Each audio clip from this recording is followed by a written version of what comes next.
And it's you. Ako na naman. Iyo yan, direct. Ang daming bumubulabog sa utak ko ngayon. Ay, naku, ano. Punong-puno.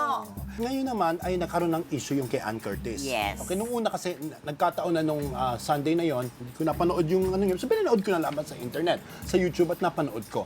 At ngayon daw ay may nag-akyat yata ng ilang complaints at kaso laban sa ASAP, specifically to that section na ngayon ay mag-gender sensitivity session na naman ang lahat ng mga involved sa show na yon, including the director. Hanggang ngayon, hindi ko pa rin lalong ma-imagine si Mr. M na nag-gender sensitivity workshop sa MTL at Okay. Now, gusto ko marinig ang opinion ng ninyong mga kapatid ko ukol sa issue na ito. Do you think overreaction yung naganap na complaint against the Ann Curtis number sa ASAP dahil sa kanyang damit na medyo dinibdib at kinarir ang slit?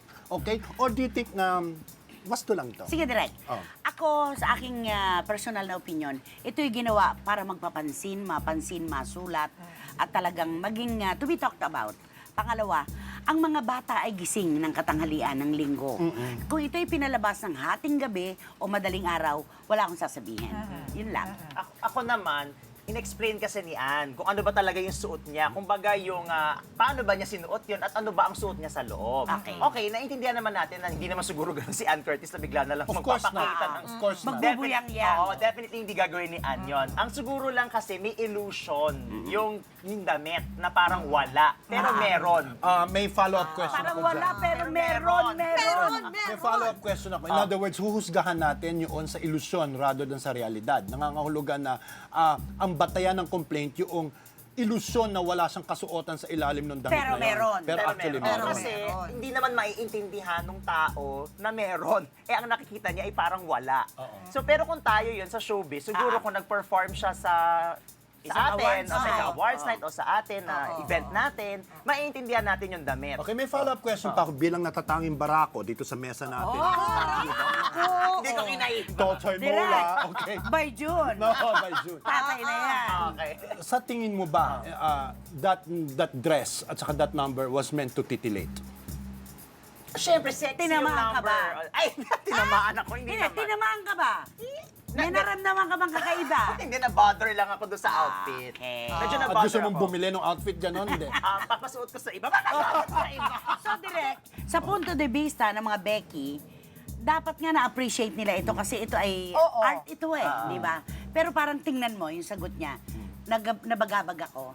Ibig sabihin, hindi pasable. Okay, ikaw sa tingin Ako mo? kasi ang feeling ko dyan, direct, unang nagganyan si Angelina Jolie. Diba? Pangalawa, si Jennifer Lopez. Siguro ang pinanggagalingan nung designer na gumawa niyan, gusto niyang talbogan yung dalawa, syempre. Mas mataas yung slit. Na mas mataas yung kanya, mas bongga, mas ganito.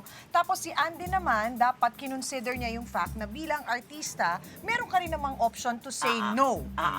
Kung yun ay pinapasuot sa'yo ng stylist, di ba? May choice ka. Pwede siya humarang. Kung iisipin mo, titimbangin mo, dapat kinonsider ni Anna, may fans akong mga bata.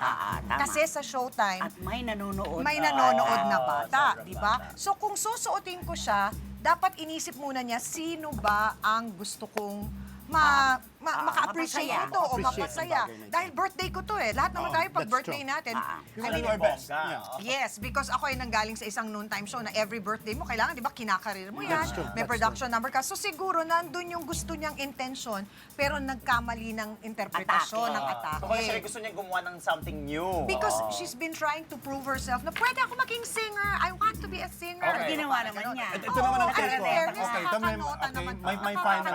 my final take on the issue. No? Number one is television po ito.